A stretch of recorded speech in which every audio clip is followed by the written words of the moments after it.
ಈ ಸಂಪುಟ ವಿಸ್ತರಣೆಗೆ ವಿಘ್ನಗಳ ಮೇಲೆ ವಿಘ್ನ. ಪಟ್ಟಿ ಫೈನಲ್ ಮಾಡೋದಕ್ಕೆ ರಾಹುಲ್ ಗಾಂಧಿ ಅವರೇ ಸಿಗಲಿಲ್ಲ. ಈ ಒಂದು ವಿಚಾರಕ್ಕೆ ಸಂಬಂಧಪಟ್ಟ ಶುಕ್ರವಾರ ಸಂಪುಟ ವಿಸ್ತರಣೆ ನಡೀತಕ್ಕಂಥ ಸಾಧ್ಯತೆ ಇದೆ. ಕಾದು ಸಚಿವಾಕಾಂಕ್ಷಿಗಳು ಹೈರಾಣಾಗ್ಬಿಟ್ಟಿದೆ. ಪಟ್ಟಿ ಫೈನಲ್ ಮಾಡೋದಕ್ಕೆ ಸಮಯ ನೀಡಿಲ್ಲ ರಾಹುಲ್ ಗಾಂಧಿ ಅವರು. ಕಳೆದ 5 ದಿನಗಳಿಂದ ದೆಹಲಿಯಲ್ಲೇ ಠಿಕಾಣಿ ಹೂಡಿದ್ದಾರೆ ಶಾಸಕರು. ಬೇಸರದಲ್ಲೇ ಬೆಂಗಳೂರಿಗೆ ಒಂದಿಷ್ಟು ಶಾಸಕರು ವಾಪಸ್ಸಾಗಿದ್ದಾರೆ.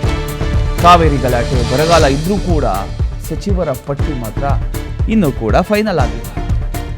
ರಾಜ್ಯ ಸಚಿವ ಸಂಪುಟ ವಿಸ್ತರಣೆ ಕಳೆದ ಹಲವು ದಿನಗಳಿಂದ ಕರ್ನಾಟಕ ರಾಜ್ಯದಲ್ಲಿ ಇದೇ ಬಹುಚರ್ಚಿತ ವಿಷಯ.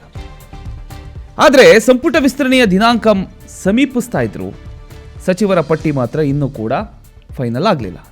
ಎಐಸಿಸಿ ನಾಯಕ ರಾಹುಲ್ ಗಾಂಧಿ ಅವರಿಂದ ಅಂತಿಮ ಅನುಮೋದನೆ ಸಿಗದ ಕಾರಣ ಸಂಪುಟ ವಿಸ್ತರಣೆ ಮತ್ತೆ ವಿಳಂಬ ಆಗ್ತಕ್ಕಂಥ ಸಾಧ್ಯತೆಗಳು ಹೆಚ್ಚಾಗಿ ಕಂಡು ಬರ್ತಾ ಇದೆ. ಕಳೆದ 5 ದಿನಗಳಿಂದ ದೆಹಲಿಯಲ್ಲೇ ಸಚಿವಾಕಾಂಕ್ಷಿಗಳು ಅಂದರೆ ಶಾಸಕರು ಬೀಡ್ಬಿಟ್ಟಿದ್ದಾರೆ. ಹೈಕಮಾಂಡ್ನಿಂದ ಕರೆ ಬರುತ್ತೆ, ಪಟ್ಟಿ ಅಂತಿಮ ಆಗತ್ತೆ ಅನ್ನುವಂಥ ಒಂದು ನಿರೀಕ್ಷೆಯಲ್ಲಿದ್ದರು.